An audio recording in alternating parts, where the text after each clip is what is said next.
Já parou para pensar como é que o computador ou mesmo o celular consegue fazer tanta coisa ao mesmo tempo? Tocar música, a gente navegando na web, chega a notificação e tudo funciona, né? Geralmente sem travar.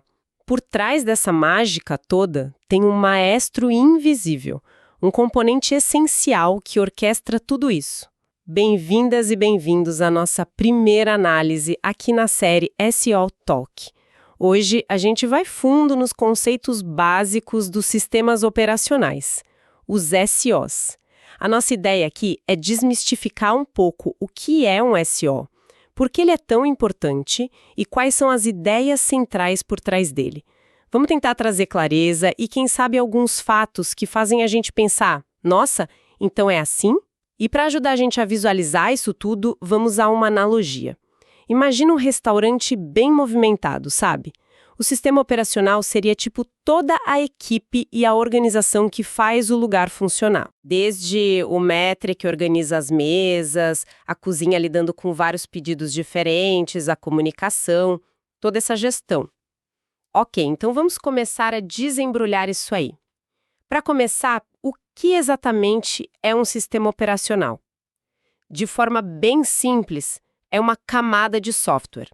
Fica ali no meio do caminho, entre o hardware, a parte física, tipo processador, memória, disco, e os aplicativos que a gente usa no dia a dia. Navegador, editor de texto, joguinho. Ele é o grande intermediário. Exato. E essa posição de intermediário é vital. Pensa só, o hardware fala uma língua super complexa, de baixo nível, cheia de detalhes técnicos, muito específica. Já os aplicativos, eles querem fazer coisas úteis para a gente, para o usuário. O SEO funciona como um tradutor e um gerente, sabe? Ele cria essa ponte entre esses dois mundos tão diferentes. Sem ele, cada aplicativo teria que saber como lidar diretamente com toda a variedade e a complexidade do hardware. Seria inviável. E para fazer essa ponte funcionar, o SEO tem, digamos, dois objetivos gigantes, dois pilares: abstração e gerência. Vamos começar pela abstração. O que seria isso na prática? Abstração é, basicamente, esconder a complexidade. Acessar o hardware direto é, nossa, muito complicado. Imagina um disco rígido. Para ler um arquivo simples, você teria que lidar com comandos específicos do controlador, saber exatamente onde o dado está, em qual trilha, qual setor. Tem até um exemplo no material de referência que fala em 7 passos bem detalhados só para começar a ler algo do disco. A abstração simplifica isso tudo. O SEO oferece para a gente conceitos mais fáceis, tipo arquivo, pasta. Ah, entendi. Então, em vez daqueles comandos super técnicos, a gente usa a ideia de abrir um arquivo, que é familiar. E o impacto disso é gigante, né? Não só facilita a nossa vida, mas tem uma consequência muito importante. Os aplicativos ficam independentes do hardware específico. Um editor de texto, por exemplo, ele funciona igual se o arquivo está num HD antigo, num SSD novo ou num pendrive. O SEO dá uma cara igual, uma interface homogênea para tudo isso. Exatamente. A mágica da abstração não é só conveniência. É o que permitiu, sabe, a explosão no desenvolvimento de software. Sem o SEO escondendo essa trabalheira toda do hardware por trás dessas interfaces mais simples, padronizadas, nossa, criar aplicativo seria tão específico, tão difícil, que a gente teria, sei lá, uma fração dos programas que temos hoje. É a base para a inovação. E voltando para o nosso restaurante, a abstração é o cardápio. A gente pede bife com fritas, né? Não precisa dizer o corte da carne, a temperatura da chapa, o ponto da batata. A gente pede o item abstrato do menu e a cozinha, que seria o hardware gerenciado pelo SEO, se vira com os detalhes complexos todos. Isso. Só que aí, criar essas abstrações convenientes gera um outro desafio. Agora, um monte de aplicativos quer usar esses recursos simplificados. E tudo ao mesmo tempo. É aí que entra o segundo pilar, a gerência. O SEO precisa administrar o acesso aos recursos compartilhados do sistema. Tem que botar ordem na casa. Recursos compartilhados, tipo o quê, por exemplo? Tipo o processador, a CPU. Quase sempre a gente tem mais programa querendo rodar do que núcleo de processamento disponível, né? O SEO precisa decidir qual programa roda agora, por quanto tempo, Ele faz isso para dar a sensação de que está tudo acontecendo junto em paralelo. Outro recurso super crítico, a memória RAM. O SO tem que dividir ela entre os aplicativos de um jeito justo. E, muito importante, proteger o espaço de cada um. Um programa não pode invadir a memória do outro, senão vira caos. Pensa também numa impressora. É um dispositivo de uso exclusivo, certo? Não dá para duas coisas imprimirem na mesma folha ao mesmo tempo. O SO gerencia uma fila. Muitas vezes é uma fila simples, tipo FIFO, sabe? O primeiro que pediu é o primeiro a ser atendido. Isso garante a ordem e o acesso exclusivo. E ele também tem que proteger o sistema contra programas, digamos, mal intencionados ou só mal feitos mesmo, que tentam pegar todos os recursos para si, tipo num ataque de negação de serviço, um DOS, que tenta esgotar a capacidade de um servidor. Entendi. Então a gerência não é só dividir as coisas, é também proteger e garantir que o sistema todo funcione de forma eficiente, organizada, justa. Mesmo com um monte de clientes, os aplicativos, pedindo atenção ao mesmo tempo. Certo. Precisamente. O objetivo é resolver essas disputas por recursos. Garantir um uso que seja justo. E justo não quer dizer igual para todo mundo, porque tarefas diferentes têm necessidades diferentes, né? E, claro, o mais eficiente possível. Lá no nosso restaurante, essa é a função do Maitre-D. Ele decide quem senta onde, aloca a memória a tempo de CPU, garante que a cozinha não fique sobrecarregada, gerencia a carga do processador, organiza a fila de espera se tiver lotado, gerencia acesso a recursos limitados. Ele é o gerente. Legal.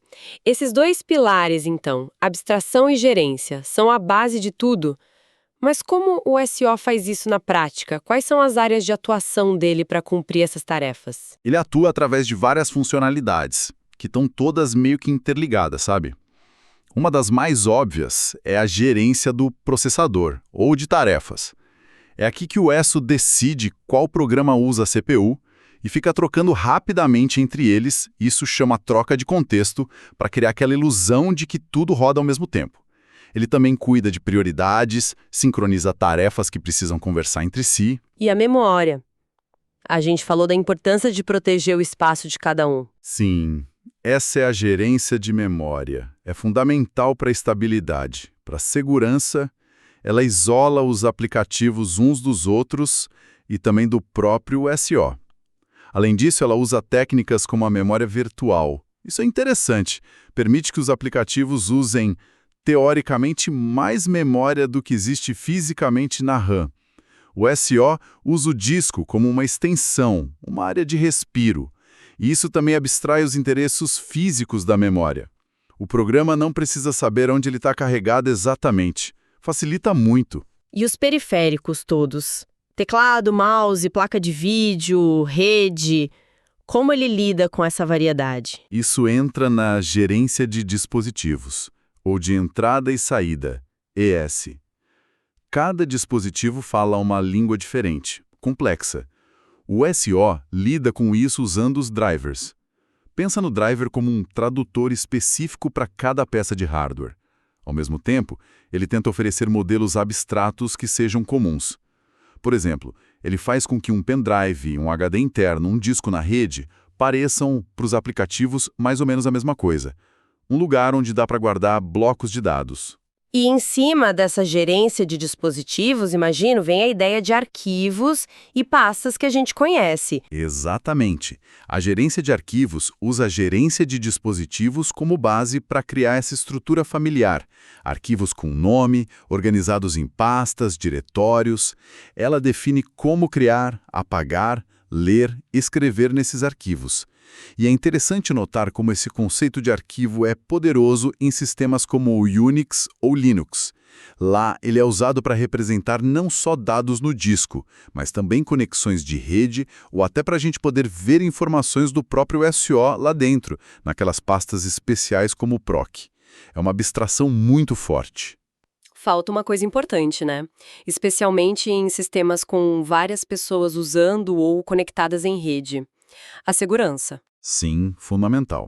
A gerência de proteção. Essencial nesses ambientes. Ela cuida de saber quem está usando o sistema, isso é a autenticação, o que cada pessoa pode fazer, a autorização, pode ler esse arquivo, pode rodar aquele programa, e muitas vezes ela registra o que foi feito, a auditoria. Sem isso, sistemas compartilhados seriam um caos total. E todas essas gerências, sabe, elas trabalham juntas. Uma depende da outra para que o sistema funcione como um todo coeso. Nossa, quanta coisa acontecendo! Com tanta peça se movendo, deve ter algum princípio, alguma filosofia por trás do design de um SO para organizar essa complexidade toda, né? Com certeza. Um dos princípios mais importantes, que já tem um bom tempo, é separar política de mecanismo. Pensa assim, a política define o que deve ser feito. São as regras de alto nível. Por exemplo, qual a prioridade que tarefas diferentes devem ter, quanta memória um aplicativo pode pedir, qual a melhor estratégia para garantir qualidade de serviço na rede. Entendi. E o mecanismo seria? O mecanismo define como fazer aquilo que a política mandou. São os procedimentos mais de baixo nível, o código que realmente implementa a regra. Como eu aloco um bloco de memória na prática, como eu coloco uma tarefa na fila para rodar na CPU, como eu envio um pacote pela rede. Mas qual a vantagem real de separar assim? Parece só um jeito de organizar o código. A grande vantagem é a flexibilidade. Se os mecanismos forem bem feitos, genéricos, a gente pode mudar as políticas sem ter que mexer no código que fala direto com o hardware. Isso é muito poderoso. Permite adaptar o SO para necessidades diferentes. A gente quer um SO mais rápido para servidor. Muda a política de escalonamento da CPU, que é um desktop mais responsivo que responda rápido ao mouse. Ajusta as políticas de prioridade e de memória. Tem até sistemas mais avançados que deixam os próprios aplicativos escolherem ou sugerirem políticas que funcionam melhor para eles. Essa separação é chave para a evolução e para a adaptação dos SOs. Trazendo para o nosso restaurante de novo, a política pode ser clientes com reserva têm prioridade. O mecanismo é o maitre checando a lista de reservas, confirmando o nome e levando a pessoa para a mesa. A regra, a política, está separada da ação de implementar a regra, que é o mecanismo. Se o restaurante mudar a política para grupos maiores têm prioridade, o maitre vai usar os mesmos mecanismos básicos, olhar as mesas, acompanhar o cliente, mas aplicando uma regra diferente. Faz sentido. Exatamente esse o espírito. É uma separação filosófica, mas com um impacto prático enorme para construir sistemas complexos que precisam evoluir. E falando em necessidades diferentes, em evolução, isso leva a gente para as categorias de sistemas operacionais. Eles não são todos farinha do mesmo saco, né? São moldados pelo propósito. Correto. A gente pode classificar os SOs de acordo com o foco principal deles. E esse foco geralmente reflete quais aspectos da abstração e da gerência são mais importantes, mais priorizados ali. Quais seriam, então, os tipos principais que a gente vê por aí? Bom, podemos pensar primeiro nos SOs de desktop, né? Windows, macOS, as distribuições Linux para desktop. Neles, a abstração é super importante. Interfaces gráficas amigáveis, facilidade de uso. E a gerência também é crucial. Gerenciar bem múltiplas tarefas que o usuário está interagindo, gerenciar memória eficientemente e suportar uma variedade enorme de dispositivos, impressora, webcam, tudo que a gente conecta. E os que estão nos nossos bolsos, os celulares? Aí entram os SOs móveis, Android, iOS. Neles, a gerência de energia é, assim, prioridade máxima. O celular tem que durar a bateria, né? A conectividade constante, Wi-Fi, 4G, 5G e a interação com sensores diversos, GPS, acelerômetro, exigem uma gerência de dispositivos muito eficiente e otimizada para consumir pouca energia. E claro, a abstração para facilitar a vida dos desenvolvedores que criam milhões de apps também é fundamental. E no outro extremo, pensando nos grandes computadores que rodam serviços na internet? São os SOs de servidor. Linux Server, Windows Server. Aqui, o foco da gerência é performance bruta. Lidar com muitos usuários, muitas requisições ao mesmo tempo. Isso significa otimizar ao máximo o uso da CPU, da memória, do disco, da rede.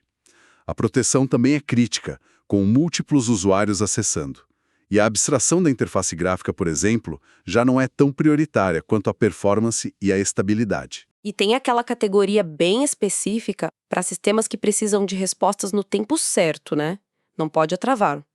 Sim, são os SOs de tempo real, os RTOs, como o QNX, RT e Linux. Aqui a gerência do processador tem um objetivo bem diferente. Não é ser o mais rápido na média, mas sim garantir a previsibilidade temporal. O importante é que as tarefas críticas terminem dentro de prazos muito bem definidos. Pense em sistemas onde um atraso pode ser perigoso. Freio ABS de carro, controle de voo de avião, equipamento médico. Isso é o chamado hard real-time. Tem também os soft real-time, onde um pequeno atraso é chato, mas não catastrófico, tipo num streaming de vídeo. Mas em ambos, a gerência do tempo é o ponto central. Fica claro, então, como o propósito de cada sistema seja um celular que precisa economizar bateria e rodar apps, ou um controle industrial que precisa de resposta exata no tempo certo, acaba moldando profundamente as prioridades e o jeito como o SO é construído, né? As funções básicas estão lá, mas com pesos e implementações bem diferentes. E para a gente fechar essa nossa conversa de hoje, acho que vale mencionar rapidinho alguns componentes internos-chave. Só para dar uma ideia de como as coisas funcionam lá dentro, sabe? Sob o capô. Uma espiadinha na sala de máquinas. Exato. O coração do SO é o núcleo, o kernel. Ele roda num modo especial do processador, um modo privilegiado que dá acesso total ao hardware. Já os aplicativos que a gente usa, navegador, editor de texto, rodam em modo usuário, que tem acesso restrito. Isso é uma proteção fundamental para estabilidade e segurança. Um aplicativo que dá erro não pode, em teoria, derrubar o sistema todo. E como é que os aplicativos pedem coisas para o núcleo fazer se eles rodam nesse modo restrito? Tipo, para salvar um arquivo. Através das chamadas de sistema, as System Calls. Elas são a ponte oficial, a interface segura entre os aplicativos que estão no modo usuário e o núcleo, que está no modo privilegiado. Quando um aplicativo quer fazer algo que mexe com hardware ou com recursos protegidos, como salvar um arquivo, mandar dados pela rede, ele faz uma chamada de sistema. É tipo mandar um pedido formal para o núcleo. Olha, por favor, grava esses dados aqui neste arquivo para mim. O núcleo verifica se pode e faz o serviço. E aquelas unidades de trabalho que o SO gerencia, que ficam competindo pelo processador, a gente chama de tarefas. Elas podem ser processos, que são mais isolados uns dos outros, ou threads, que são mais leves e compartilham alguns recursos. E como a gente viu, o SO fica trocando rapidamente entre elas, usando a troca de contexto, para criar aquela sensação de que está tudo rodando ao mesmo tempo. Realmente é um universo de complexidade e muita engenhosidade trabalhando ali quietinho para que nossos aparelhos funcionem, né? Vamos recapitular, então, os pontos principais dessa nossa primeira exploração aqui no SO Talk. A gente viu o SO como essa camada essencial entre o hardware e os aplicativos, com dois papéis super importantes: abstrair a complexidade do hardware, deixando ele acessível e com uma cara uniforme para os aplicativos, e gerenciar os recursos que todo mundo quer usar ao mesmo tempo, CPU, memória, dispositivos, de um jeito justo, eficiente e seguro. E vimos como essa abstração foi crucial para destravar a inovação em software. Exploramos as funcionalidades-chave que o SO usa para cumprir esses papéis: gerenciar tarefas, memória, dispositivos, arquivos e a proteção do sistema. E discutimos aquele princípio de design importante: separar política, o que fazer, de mecanismo, como fazer, que dá flexibilidade para o SO. E vimos também como as diferentes categorias de sistemas, desktop, móvel, servidor, tempo real, são, na verdade, otimizações desses conceitos básicos. Cada uma prioriza aspectos diferentes da abstração e da gerência para atender um propósito específico. Exato. E, para deixar uma pulga atrás da orelha, um pensamento final para reflexão, a gente viu que o SO define as regras do jogo, né? Ele esconde a complexidade e gerencia os recursos usando certas políticas. Fica a pergunta: até que ponto será que essas escolhas de design, feitas lá atrás pelos criadores dos SOs, as políticas que eles escolheram implementar, as abstrações que eles decidiram oferecer ou não oferecer, acabam moldando, talvez de forma sutil, não só o jeito como a gente usa nossos dispositivos, mas também os próprios limites e as possibilidades para criar novos aplicativos, novas inovações? Será que a estrutura do SO pode, mesmo que indiretamente direcionar ou até restringir um pouco o futuro da tecnologia que a gente usa? Uma pergunta excelente e bem provocativa. Com essa reflexão, a gente encerra a nossa análise de hoje. Agradecemos muito a companhia nessa primeira imersão no mundo dos sistemas operacionais, aqui na série SO Talk. Tem muito mais para a gente explorar pela frente. Até a próxima!